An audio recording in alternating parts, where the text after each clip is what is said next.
আজকে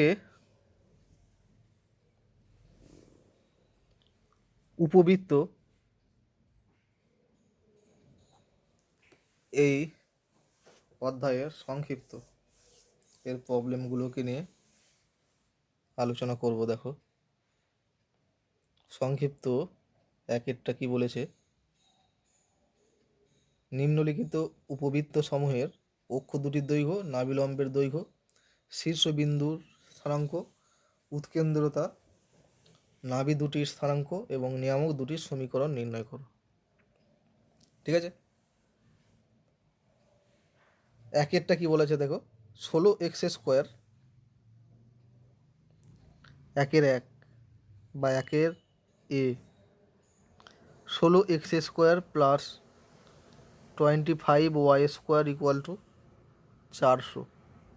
তাহলে একে আদর্শ আকারে লিখলে হয়ে যাবে x² by 25 plus y² by 16 equal to 1। তাহলে এখানে বড়কে 25, তাহলে এটা a² R b² equal to 16। তাহলে এর পরাক্ষটা হচ্ছে এক্স অক্ষ বরাবর। ঠিক আছে, তাহলে এক্স অক্ষ বরাবর হলে তার ফর্মুলাগুলো আমরা জানি। তার অক্ষ দুটির দৈর্ঘ্য কত, ঠিক আছে, মানে পরাক্ষের দৈর্ঘ্য, উপাক্ষের দৈর্ঘ্য কত, নাভিলম্বের দৈর্ঘ্য কত, শীর্ষবিন্দু দুটির স্থানাঙ্ক কত, উৎকেন্দ্রতা কত, নাভি দুটির স্থানাঙ্ক কত, নিয়ামক দুটির সমীকরণ কত, সব ফর্মুলা লিখিয়ে দেওয়া আছে। সেই অনুযায়ী ঠিক আছে তার সমীকরণগুলো লিখবে, এটা আর করাচ্ছি না, এরপর তোমরা নিজেরা করে নেবে। দুইয়ের দাগে ঠিকই বলেছে দেখো, যে x² by 100 plus y² by 36 equal to 1 উপবৃত্তের উৎকেন্দ্রতা এবং নিয়ামক দুটির সমীকরণ নির্ণয় করো। আরও দেখাও যে উপবৃত্তটির ওপর অবস্থিত যে কোনো বিন্দুর নাভি বিন্দু দুটি থেকে দূরত্ব দুটির সমষ্টি ধ্রুবক। ঠিক আছে, তাহলে উপবৃত্তটা কী দেওয়া আছে, x² by 100 plus y² by 36 equal to 1। তাহলে এখানে এ আর বি কত, এ হচ্ছে 10 মানে a² 100 আর b²টা হচ্ছে 36, তার মানে পরাক্ষ হচ্ছে এক্স অক্ষ বরাবর। এটা জানা গেল। উৎকেন্দ্রতার মান কত হবে, ফর্মুলা হচ্ছে 1 মাইনাস b² বাই a² তার রুট, তার মানে হবে 1 মাইনাস 36 বাই 100 তার রুট। এটা ক্যালকুলেশন করলে হয়ে যাবে 8 বাই 10 মানে হচ্ছে 4/5। উৎকেন্দ্রতা মানে হচ্ছে 4/5। তাহলে অতএব নিয়ামক দুটির সমীকরণ, নিয়ামক দুটির সমীকরণ, ঠিক আছে, এক্ষেত্রে সমীকরণ হচ্ছে x equal to plus minus এই, তার মানে হচ্ছে প্লাস মাইনাস এ মানে হচ্ছে কত 5 আর ই মানে হচ্ছে 4/5, তাহলে ইকুয়াল টু হলো প্লাস মাইনাস 4। তাহলে x equal to plus minus 4 হচ্ছে নিয়ামক দুটির সমীকরণ। আর নাভি দুটির স্থানাঙ্ক, নাভি দুটির স্থানাঙ্ক কত হবে, ফর্মুলা হচ্ছে, এক্ষেত্রে ফর্মুলাটা হচ্ছে প্লাস মাইনাস এ ই কমা 0, তার মানে প্লাস মাইনাস এ মানে 5 আর ই মানে হচ্ছে 4/5 কমা 0, তার মানে হচ্ছে প্লাস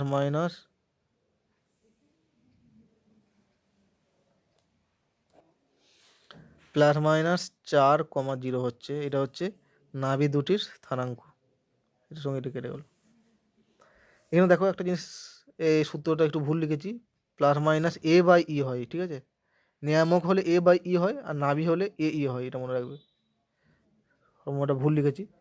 তাহলে এ বাই ই করলে কত হচ্ছে, এটা একটু তোমরা ক্যালকুলেশন করে নেবে। ঠিক আছে, এ মানে হচ্ছে প্লাস মাইনাস দিলাম, এ মানে হচ্ছে 5 আর ই হচ্ছে 4/5, তার মানে হবে plus minus 25/4। X equal to plus minus 25/4,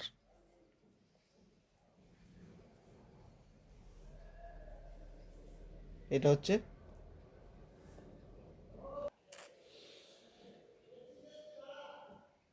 sorry এখানে সব কিছু ভুল হয়ে গেছে। এ মানে এখানে কিন্তু 10 আর ই মানে হচ্ছে 4/5, এটা ব্যবহার করবে। ঠিক আছে, তাহলে এখানে নিয়ামক দুটির সমীকরণ আরেকবার করে দিচ্ছি। নিয়ামক দুটির সমীকরণ x equal to plus minus a by e সমান হবে প্লাস মাইনাস এ মানে 10, ঠিক আছে, এ মানে এখানে 5 বসেছিলাম আমি, আর ই মানে হচ্ছে 4/5, তার মানে হচ্ছে প্লাস মাইনাস, এটার সঙ্গে এটা যদি কেটে দিই, সরি এটা কাটবে না কিন্তু, ঠিক আছে, তাহলে plus minus 10 into 5/4,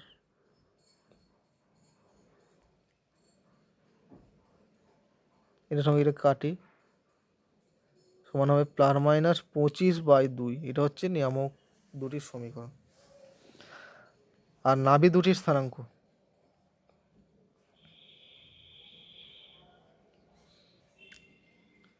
plus minus এ ই কমা 0 সমান হবে এ প্লাস মাইনাস এ মানে 10 আর ই মানে হচ্ছে 4/5, 0।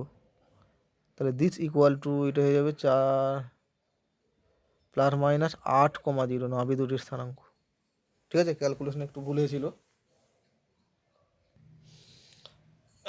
এরপর দেখো কি বলেছে, আরও দেখাও যে উপবৃত্তটির ওপর অবস্থিত যে কোনো বিন্দুর নাভি বিন্দু থেকে দূরত্ব দুটির সমষ্টি ধ্রুবক। ঠিক আছে, দুটো নাভি, একটা হচ্ছে এস, একটা এস ড্যাশ, ঠিক আছে, একটা এসকে মনে করো 8,0 আর এস ড্যাশকে মনে করো -8,0। এখানে কিন্তু দুটো স্থানাঙ্ক দেওয়া আছে। আর উপবৃত্তের ওপর যে কোনো বিন্দু পি, মনে করো যে কোনো বিন্দু পি, আর যে কোনো বিন্দুর পি এর স্থানাঙ্ক ধরা যায় এই উপবৃত্তের ক্ষেত্রে প্যারামেট্রিক সমীকরণ আকারে যদি ধরি, তাহলে এ কস থিটা, এ মানে এখানে 10 কস থিটা, আর বি সাইন থিটা মানে হচ্ছে 6 সাইন থিটা। ঠিক আছে, উপবৃত্তের ওপর যে কোনো বিন্দু স্থানাঙ্ক ধরা যায় a cos theta b sine theta, মানে 10 কস থিটা এখানে হবে আর 6 সাইন থিটা হবে। তাহলে দেখো, অতএব কী দেখাতে হবে, দেখো উপবৃত্তটির ওপর অবস্থিত যে কোনো বিন্দুর নাভি বিন্দু দুটি থেকে দূরত্ব দুটির সমষ্টি ধ্রুবক, মানে হচ্ছে S P plus S dash P, এই এদের যোগফলটা ধ্রুবক দেখাবো। ঠিক আছে, তাহলে এস পি মানে কত, এইটা থেকে এর দূরত্ব, ঠিক আছে, মানে 8, এস থেকে পি এর দূরত্ব ফর্মুলা অনুযায়ী কত হয়ে যাবে, 8 - 10 কস থিটা এর whole square plus 0 - 6 sine theta এর whole square,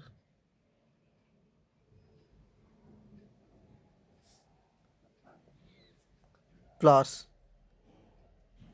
S dash P মানে কত, -8 - 10 কস থিটা এর whole square plus 0 - 6 sine theta এর হোল স্কোয়ার। ঠিক আছে, এটা স্কোয়ার আছে। তাহলে দিস ইকুয়াল টু, প্রথমটা ক্যালকুলেশন করি রুটের ভেতরে, এটা হচ্ছে 64 মাইনাস 2ab মানে হচ্ছে 80 160 cos theta plus 100 cos square theta plus 36 sine square theta. ঠিক আছে, প্লাস এটাও একই রকম, এটা হয়ে যাবে 64 প্লাস 160, এখানে 160 হবে, 160 কস থিটা, এটা 160 কস থিটা এটাও হবে, plus 100 cos square theta plus 36 sine square theta. তাহলে দিস ইকুয়াল টু কত হবে দেখো, এই যে 64 লিখলাম মাইনাস 160 কস থিটা লিখলাম প্লাস এখানে 100 থেকে শুধু 64 কস স্কোয়ার থিটা লিখলাম। ঠিক আছে, 100 কস স্কোয়ারের জায়গায় লিখলাম 64 cos square theta plus 36 cos square theta. ঠিক আছে, 100কে দুটো অংশ ভাগ করলাম, একটা 64 আর একটা হচ্ছে 36। তাহলে 100 কস স্কোয়ারের জায়গায় লিখলাম 64 cos square plus 36 cos square, আর এখানে আছে 36 সাইন স্কোয়ার আছে, তাহলে 36 কস স্কোয়ার আর 36 সাইন স্কোয়ার মিলিয়ে হয়ে যাবে শুধু 36। ঠিক আছে, প্লাস একই রকমভাবে এটা 64 প্লাস 160 কস থিটা প্লাস 100 কস স্কোয়ারকে লিখব 64 cos square theta plus 36 cos square, এখানে 36 সাইন স্কোয়ার আছে, এই দুটো মিলিয়ে হয়ে যাবে 36। ঠিক আছে, তাহলে দিস ইকুয়াল টু দেখো কত হচ্ছে, এই 36 আর 100 মিলিয়ে কত হয়ে যাচ্ছে, সরি এই 64 আর 36 মিলিয়ে হয়ে যাবে 100 minus 160 cos theta plus 64 cos square theta plus এই অংশটা কত হয়ে যাবে 64 আর 36 মিলে 100 plus 160 cos theta plus 64 cos square theta. ঠিক আছে, এখন দেখো এই অংশটা কত হচ্ছে, এটা মানে 10 স্কোয়ার, এটা মানে হচ্ছে 8 square cos square theta minus 2ab করলে হয়ে যাবে 160 কস থিটা। তার মানে এটাকে লেখা যায় 10 মাইনাস 8 কস থিটা এর হোল স্কোয়ার প্লাস, আর এটাকে লেখা যায় 10 প্লাস 8 কস থিটা এর হোল স্কোয়ার, এই অংশটা। তাহলে দিস ইকুয়াল টু কত হয়ে যাচ্ছে 10 minus 8 cos theta plus 10 plus 8 cos theta, 8 cos theta 8 cos theta কেটে গেল, তাহলে 2 ইন্টু 10 সমান 20 সমান হচ্ছে ধ্রুবক। ঠিক আছে, এটাই দেখাতে বলেছে SP plus S dash P equal two ধ্রুবক হবে। ঠিক আছে, এখানে লক্ষ্য দেখো SP plus S dash P equal two কত হয়, এমনি যে কোনো উপবৃত্তের ক্ষেত্রে 2a হয়। ঠিক আছে, 2a মানে এখানে কিন্তু 10, তাহলে ওইটাই হচ্ছে এখানে দেখো SP plus S dash P equal two 2a, এ মানে যেহেতু 10 তাহলে 2 ইন্টু 10 ইকুয়াল টু হচ্ছে 20। এটা হচ্ছে যে কোনো উপবৃত্তের ক্ষেত্রে হয়, SP plus S dash P equal two হয় 2a। এরপর দেখো 3 দাগের পরাক্ষ ও উপাক্ষকে যথাক্রমে এক্স ও ওয়াই অক্ষ ধরে নিম্নলিখিত প্রতিক্ষেত্রে উপবৃত্ত এর সমীকরণ নির্ণয় করো। এক্ষেত্রে বলি দেওয়া আছে পরাক্ষটা এক্স অক্ষ বরাবর আর উপক্ষটা ওয়াই অক্ষ বরাবর, মানে উপবৃত্তটা এরকম হবে, তার সেন্টার হচ্ছে 0 0। ঠিক আছে, কেন্দ্রের স্থানাঙ্ক হচ্ছে 0 0।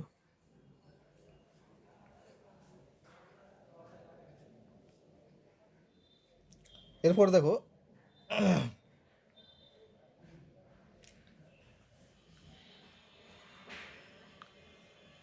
3 1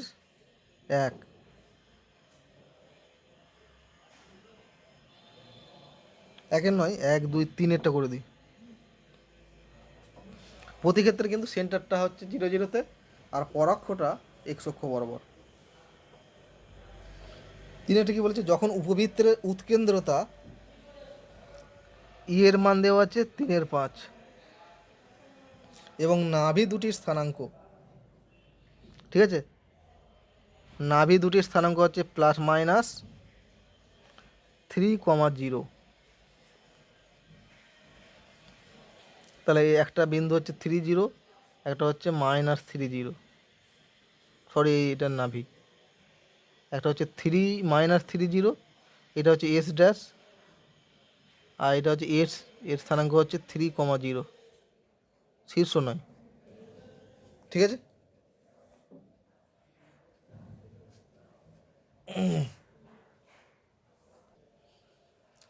এরপর দেখো এই দুটো শর্ত দেওয়া আছে, তাহলে উপবৃত্তের সমীকরণটা কি হবে। তাহলে এই নাভিদ্বয়ের মধ্যে দূরত্ব আমরা কি জানি, যে কোনো উপবৃত্তের ক্ষেত্রে নাভিদ্বয়ের মধ্যে দূরত্ব হয় 2a, তাহলে দিস ইকুয়াল টু হয়ে যাবে 30 আর -30 বিন্দুদের মধ্যে দূরত্ব তাহলে এদের মধ্যে দূরত্ব কত হয়ে যাবে, 3 0 আর -3 0, এই দুটো বিন্দুর মধ্যে দূরত্ব ফর্মুলা যদি বসায় তাহলে এটা হয়ে যাবে 6 হয়ে যাবে, 6 একক। ঠিক আছে, তাহলে this implies A E equal to পাচ্ছি 2 একক, মানে 3 একক, সরি। ঠিক আছে, তাহলে দিস ইমপ্লাইজ কত হবে, এখন এর মান দেওয়া আছে 5, তাহলে হয়ে গেল কত, এ ইন্টু এর মান হচ্ছে 3/5, এ ইন্টু 3/5 ইকুয়াল টু 3, এখানে কেটে গেল 3 3, তাহলে এ ইকুয়াল টু 5 পেলাম। তাহলে উপবৃত্তের সমীকরণ নির্ণয় করতে হলে কী করতে হবে, এ চাই দরকার, বি দরকার, আর কেন্দ্র এখানে 0 0, মানে আলফা বিটার দরকার নেই, এ আর বি দরকার। ঠিক আছে, এখন বিটা কীভাবে নির্ণয় করব, এটা পেলাম 5। এখন দেখো বি আর এর মধ্যে সম্পর্ক আছে, অতএব বি স্কোয়ার আর এ স্কোয়ারের মধ্যে একটা সম্পর্ক আছে, বি স্কোয়ার মানে হচ্ছে এ square into 1 minus E square, তার মানে হয়ে যাবে এ স্কোয়ার মানে কত, 25 ইন্টু 1 মাইনাস ই স্কোয়ার মানে কত, ই মানে যেহেতু 3/5 মানে হচ্ছে 9, তাহলে এটা হবে 9/25, তাহলে এটা ক্যালকুলেশন করলে হয়ে যাচ্ছে তোমার 16, তাহলে অতএব বি সমান হয়ে গেল 4। তাহলে এ পেয়ে গেলাম, বি পেয়ে গেলাম, আর কেন্দ্র স্থানাঙ্ক তো 0 0 দেওয়া আছে। ঠিক আছে, তাহলে সমীকরণটা কত হয়ে যাবে উপবৃত্তের কেন্দ্র 0 0, পরাক্ষটা এক্স অক্ষ বরাবর, তাহলে তার সমীকরণ হয়ে যাবে X square by A square মানে হচ্ছে 25, plus Y square by B square মানে হচ্ছে 16 ইকুয়াল টু 1। ঠিক আছে, এটাই হয়ে গেল উপবৃত্তর সমীকরণ। একটা জিনিস লক্ষ্য রাখতে হবে, একটা উপবৃত্তের সমীকরণ পেতে গেলে কী করতে হবে, কেন্দ্রের স্থানাঙ্ক জানতে হবে, মানে আলফা বিটার মান, আর এ বি এর মান জানতে হবে, তাহলে উপবৃত্তটার সমীকরণ নির্ণয় করতে পারবে। ঠিক আছে, এখানে এ আর বি এর মান পেলে, আর আলফা বিটা মান তো 0 0 দেওয়া আছে, সেই জন্যে টোটাল সমীকরণটা আমরা পেয়ে গেলাম। এরপর দেখো 3-এর দাগের সবগুলো নিজে নিজে করবে। 3-এর দাগে আরেকটা করে দিচ্ছি, 7-এরটা। প্রতি ক্ষেত্রে কিন্তু পরাক্ষটা এক্স অক্ষ বরাবর আর উপাক্ষটা ওয়াই অক্ষ বরাবর, আর কেন্দ্রের স্থানাঙ্ক কিন্তু 0 0 বলাই আছে। ঠিক আছে, 7-এরটা কী বলেছে, যখন উপবৃত্তটি -3,1 বিন্দু দিয়ে যায় এবং তার উৎকেন্দ্রতা ইকুয়াল টু √2/5, তাহলে উপবৃত্তের সমীকরণটা ধরা যায়, যেহেতু পরাক্ষটা এক্স অক্ষ বরাবর, তাহলে X square by A square plus Y square by B square equal to 1, কেন্দ্র আর 0 0 বলাই আছে। এটা বলা হচ্ছে -3,0 বিন্দুগামী, 3,0 নয় 3,1 বিন্দুগামী। তাহলে এই বিন্দুটা এর ওপর বসাবো, এটাকে সিদ্ধ করবে, তাহলে অতএব এক্সের জায়গায় -3 বসালে পড়বো 9/a square plus 1/b square equal to 1। ঠিক আছে, একটা শর্ত পেলাম। আর ই এর মান দেওয়া আছে √2/5, মানে ই স্কোয়ার ইকুয়াল টু হচ্ছে 2/5, স্কোয়ার মানে কত, 1 minus B square by A square equal to 2/5। তাহলে এখান থেকে বি স্কোয়ার বাই এ স্কোয়ারের মান পেয়ে যাব 1 মাইনাস 2/5 মানে হচ্ছে 3/5। ঠিক আছে, তার মানে এখান থেকে বি স্কোয়ারের মান পাবো 3a² বাই 5। ঠিক আছে, বি স্কোয়ার ইকুয়াল টু পাচ্ছি 3a²/5। তাহলে দিস ইমপ্লাইজ 9/a², এই বি স্কোয়ার মানটা এখানে বসাবো, তাহলে 1/বি স্কোয়ার মানে হচ্ছে 3a²/5, মানে উপরে উঠে গেল ইকুয়াল টু 1। তাহলে 3a² লসাগু, তাহলে 27 আর 5 ইকুয়াল টু 1। তাহলে this imply 3a² equal to হচ্ছে 32, ইমপ্লাইজ এ স্কোয়ারের মান কত পাবো, 32/3। তাহলে অতএব এটা থেকে পেয়ে যাবো বি স্কোয়ারের মান 3/5, এ স্কোয়ারের মান হচ্ছে 32/3,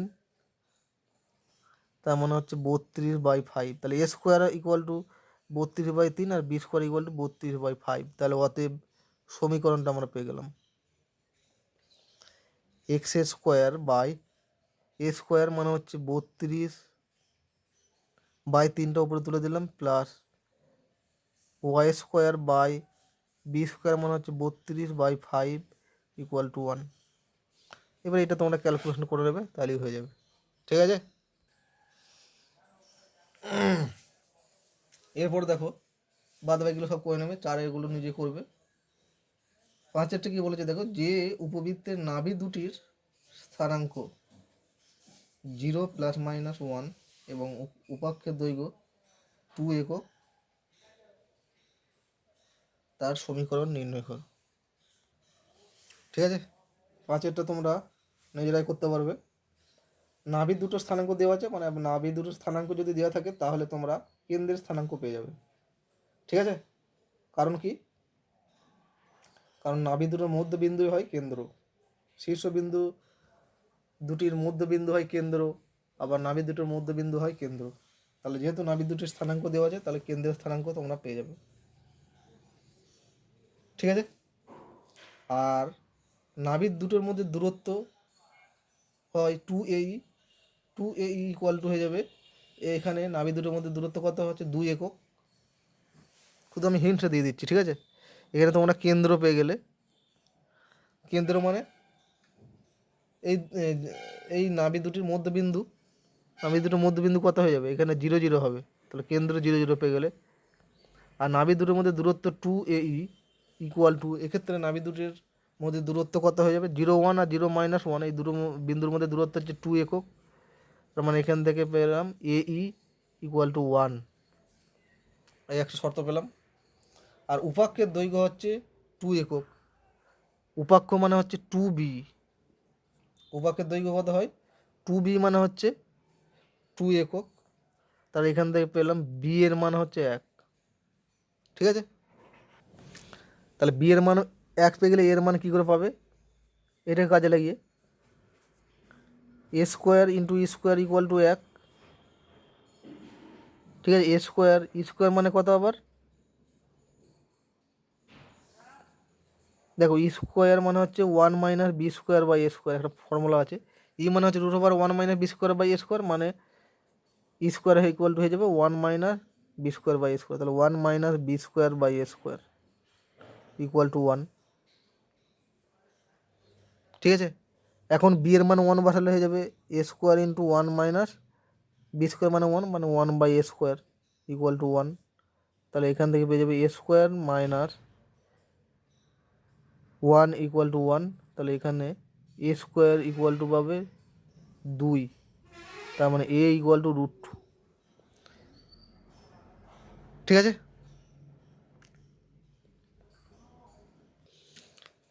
এখন দেখো নাভি দুটির স্থানাঙ্ক, নাভি দুটোর স্থানাঙ্ক কত দেওয়া আছে, 0, ±1।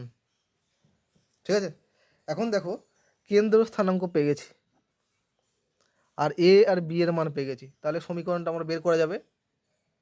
কিন্তু আমরা জানি না এর পরাক্ষটা কোন অক্ষ বরাবর আছে। ঠিক আছে, পরাক্ষটা যদি এক্স অক্ষ বরাবর হয় বা এক্স অক্ষের সমান্তরাল হয় তাহলে তার সমীকরণ আমরা জানি, আর পরাক্ষটা যদি ওয়াই অক্ষের সমান্তরাল হয় তার সমীকরণ আমরা জানি। ঠিক আছে, তাহলে এখানে দেখো একটু চিত্রটা এঁকে নিই, এটা ধরো এক্স অক্ষ, এটা ওয়াই অক্ষ। তাহলে দুটো নাভি আছে, একটা 0, 1 মানে ওয়াই অক্ষের ওপর আছে, আর 0, -1, এটা হচ্ছে 0, 1 আর 0, -1। তাহলে নাভিটা ওয়াই অক্ষের ওপর আছে, তার মানে নিশ্চয় পরাবৃত্তটা এরকম দেখতে হবে। তাহলে পরাবৃত্তটার পরাক্ষটা হচ্ছে ওয়াই অক্ষ বরাবর। ঠিক আছে, তাহলে লিখবে যেহেতু নাভি দুটির ভুজটা শূন্য, ভুজটা সেম যদি হয়, এটা মনে রাখবে যে নাভি দুটোর ভুজ যদি সেম হয় তাহলে সেটা ওয়াই অক্ষের সমান্তরাল হবে তার পরাক্ষটা। আর যদি নাভি দুটির কোটি সেম হয়, ঠিক আছে, তাহলে তার পরাক্ষটা এক্স অক্ষের সমান্তরাল হবে। তাহলে এক্ষেত্রে নাভি দুটির ভুজটা সমান, তার মানে ওই উপবৃত্তটার পরাক্ষটা হচ্ছে ওয়াই অক্ষের সমান্তরাল। আবার কেন্দ্রটা 0 0 এখানে আছে, তার মানে এর পরাক্ষটা হয়ে যাবে একবারে ওয়াই অক্ষ। ঠিক আছে, পরাক্ষটা ওয়াই অক্ষ, তাহলে তার সমীকরণ কত হয়ে যাবে?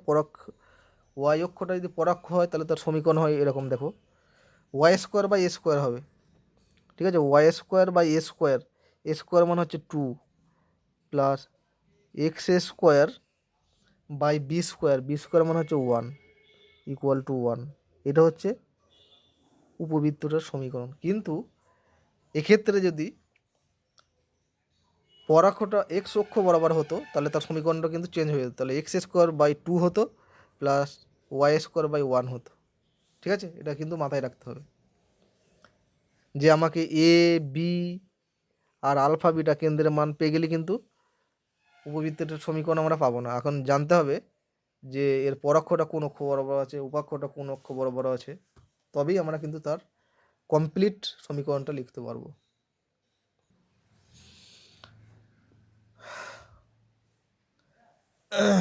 এরপর দেখো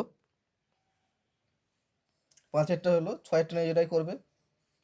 7-এরটা কি বলেছে? এমন বৃত্তের সমীকরণ নির্ণয় করো যার উৎকেন্দ্রতা হাফ, নাভির স্থানাঙ্ক 2,0 আর নিয়ামকের সমীকরণ হচ্ছে এক্স মাইনাস 8 ইকুয়াল টু 0। ঠিক আছে, তাহলে 7-এর দেখো, এটা শুধু হিন্ট দিয়ে দিচ্ছি। তাহলে মনে করবে প্রথমে উপবৃত্তের ওপর যে কোনো একটা বিন্দু, তার স্থানাঙ্ক হচ্ছে এক্স ওয়াই।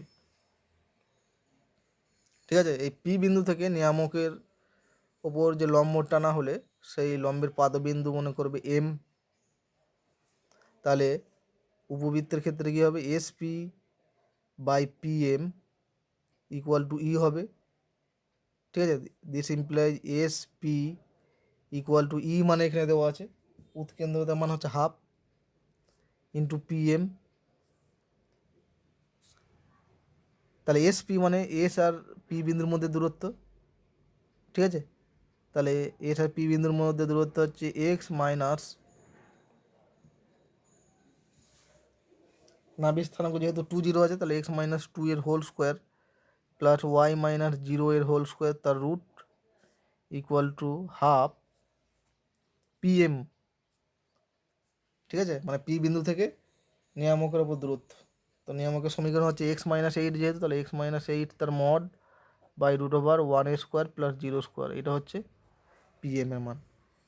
এবার উভয় পক্ষকে বর্গ করব, তাহলে এক্স মাইনাস 2 এর whole square plus Y square equal to 1/4 X minus 8 এর হোল স্কোয়ার। এবার এটা ক্যালকুলেশন করলেই তোমার অ্যান্সার চলে আসবে। ঠিক আছে, নাভি স্থানাঙ্ক, নিয়ামকের সমীকরণ আর উৎকেন্দ্রতা যদি দেওয়া থাকে তাহলে এই উপবৃত্তের সমীকরণ সহজেই বের করা যায়। একই রকমভাবে 7-এর, এটা 7-এর 1 হলো, 7-এর দাগেরগুলো সব করে নেবে। নাভি, নিয়ামক আর উৎকেন্দ্রতা দেওয়া আছে, তাহলে সহজেই তোমরা বের করতে পারবে। ঠিক আছে, 8-এরটা করবে নিজে নিজে। 9-এরটা কী বলেছে? পরাক্ষটা ওয়াই অক্ষ বরাবর এবং কেন্দ্র মূলবিন্দু ধরে নিম্নলিখিত প্রতিক্ষেত্রে উপবৃত্তের সমীকরণ নির্ণয় করো। এক্ষেত্রে কিন্তু পরোক্ষটা ওয়াই অক্ষ বরাবর ধরতে হবে। ঠিক আছে, মানে উপবৃত্তের 9-এর দাগেরগুলোর ক্ষেত্রে এখানে উপবৃত্তটা এরকম আছে, উল্টানো আছে। ঠিক আছে, পরোক্ষটা আছে ওয়াই অক্ষ বরাবর আর কেন্দ্রের স্থানাঙ্ক 0 0 বলা আছে। ঠিক আছে, এই 9-এর দাগগুলো তোমরা নিজে নিজে করবে। তার মানে এর পরাক্ষটা যদি এ ধরি আর উপাক্ষটা যদি বি ধরি, তাহলে এর সমীকরণ হবে Y square by A square হবে কিন্তু, plus X square by B square equal to 1, এরকম আকারে হবে। এ আর বি এর মান তোমাদের বের করতে হবে এই শর্তগুলোকে কাজে লাগিয়ে। ঠিক আছে,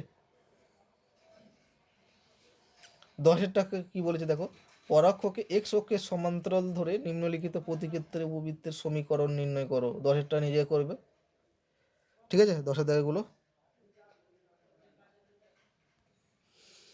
এরপরে দেখো 11-টা কি বলেছে? একটি উপবৃত্তের নাভি দুটির স্থানাঙ্ক 0 1 ও 0,-1 এবং উপাক্ষের দৈর্ঘ্য 1 একক। উপবৃত্তটির সমীকরণ নির্ণয় করো। উপবৃত্তের নাভি দুটিকে সমাপতিত করে কিভাবে তাকে বৃত্ত রূপে কল্পনা করা হয়। ঠিক আছে, তাহলে দেখো একটা নাভির স্থানাঙ্ক 0,1 আর একটা হচ্ছে 0,-1। তাহলে শীর্ষবিন্দু পেয়ে যাবে এখান থেকে, কারণ নাভি দুটোর মধ্যবিন্দু হয় শীর্ষবিন্দু, তাহলে এই দুটো বিন্দুর মধ্যবিন্দু হবে 0,0 বের করে দেখবে। ঠিক আছে, তাহলে শীর্ষবিন্দু পেয়ে গেলাম। আর এই নাভি দুটোর মধ্যে দূরত্ব কত? 2 AE হয়, ইকুয়াল টু হয়ে যাবে এই দুটোর মধ্যে দূরত্ব হচ্ছে 2 একক। ঠিক আছে, তার মানে হচ্ছে AE ইকুয়াল টু 1 একক। আর এখানে পরাক্কের দৈর্ঘ্য বলা হচ্ছে 1 একক, মানে হচ্ছে আর একটা শর্ত দেওয়া আছে 2B ইকুয়াল টু 1, তার মানে B পেয়ে যাব হাফ। ঠিক আছে, B পেয়ে গেলাম হাফ। এটাকে আমরা কাজে লাগিয়ে এর মান বের করব। এটা থেকে কী পাচ্ছি দেখো, AE ইকুয়াল টু 1, তাহলে দিস ইমপ্লাইজ কত হবে? এ স্কোয়ার, ই স্কোয়ার মানে কত? 1 - B square by A square equal to 1। তাহলে this implies A square minus B square equal to 1। তাহলে এ square equal to 1 plus B square, এখন বি স্কোয়ার মানে half, তার মানে 1 প্লাস 1/4 মানে হচ্ছে 5/4। তাহলে this implies A equal to পেলাম √5/2। ঠিক আছে, এ ইকুয়াল টু √5/2। তাহলে অতএব উপবৃত্তটার সমীকরণ কত হবে? এখন এ আর বি এর মান পেয়ে গেছি, শীর্ষ পেয়ে গেছি, তাহলে কিন্তু উপবৃত্তটার সমীকরণ পাবো না। এখন দেখতে হবে এর পরক্ষটা কোন অক্ষ বরাবর আছে। ঠিক আছে, তাহলে দেখো এর আগে দেখবো এর নাভি দুটো, এর যেহেতু নাভি দুটো স্থানাঙ্ক দেওয়া আছে, তাহলে নাভি দুটো স্থানাঙ্ক, যে দুটো স্থানাঙ্ক দেওয়া আছে তার ভুজটা কিন্তু সেম, দুটোরই ভুজ হচ্ছে 0,0। তাহলে লিখবে যেহেতু নাভি দুটোর ভুজ সমান, তাহলে অতএব এর পরাক্ষটা কি হবে? ওয়াই অক্ষের সমান্তরাল হবে।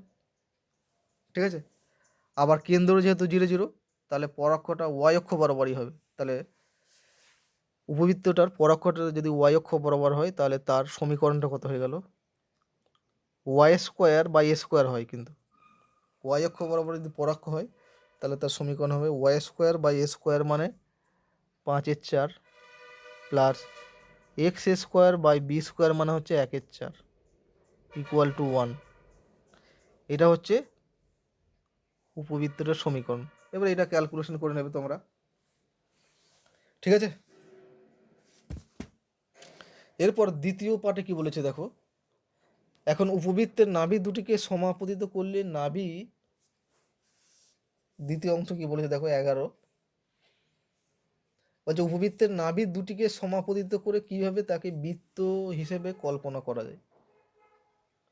এই উপবৃত্তের যে নাভি দুটো দেওয়া আছে, একটা 0,1 আর 0,-1, এই দুটোকে যদি সমাপতিত করা হয়, মানে দুটো বিন্দুকে যদি একই বিন্দুতে পরিণত করা হয়, তখন কি হবে? তাহলে এইভাবে লিখবে দ্বিতীয় অংশের জন্য, যে এখন উপবৃত্তের নাভি দুটিকে সমাপতিত করলে নাভি দুটি একই বিন্দুতে পরিণত হয়। ঠিক আছে, অর্থাৎ দুটো নাভিকে যদি একই বিন্দুতে পরিণত করা হয়, তাহলে নাভি দুটোর মধ্যে দূরত্ব 2AE ইকুয়াল টু 0 হবে, কারণ এই দুটো বিন্দু একই বিন্দুতে পরিণত হয়ে গেছে। তাহলে এই দুটো বিন্দুর মধ্যে দূরত্ব হচ্ছে 0। আর আমরা ফর্মুলা অনুযায়ী জানি একটা উপবৃত্তের নাভি দুটোর মধ্যে দূরত্ব হচ্ছে 2AE। ঠিক আছে, তাহলে 2AE ইকুয়াল টু 0 পেলাম। তাহলে this implies E equal to 0, কারণ এটা নট ইকুয়াল টু 0, এটা হচ্ছে পরাক্ষের দৈর্ঘ্য, 0 হবে না। তাহলে 2A দিয়ে ভাগ করলে হচ্ছে ই ইকুয়াল টু 0 পেলাম। তাহলে একমাত্র সম্ভব কখন? ইটাকে 0 হতে হবে। ঠিক আছে, আবার ই 0 মানে ই স্কোয়ার 0, ই স্কোয়ার মানে কত, 1 minus B square by A square equal to 0। তাহলে এখান থেকে পেলাম B square by A square equal to 1। তাহলে এখানে পাবো এ সমান বি। ঠিক আছে, তাহলে এ সমান যদি বি হয় তাহলে পরাক্ষ সমান উপাক্ষ। ঠিক আছে, 2a সমান 2b হবে। তার মানে পরাক্ষের দৈর্ঘ্য আর উপাক্ষের দৈর্ঘ্য যদি সেম হয়ে যায় তাহলে তো সেই উপবৃত্তটা তখন একটা বৃত্তে পরিণত হয়।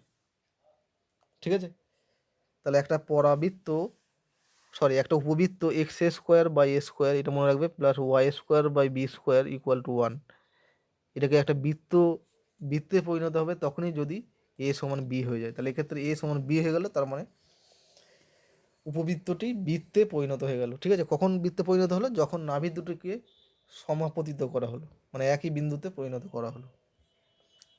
তারপর অ্যান্সারটি লিখবে, অতএব বৃত্তটি তখন একটি বৃত্তে পরিণত হবে। ঠিক আছে।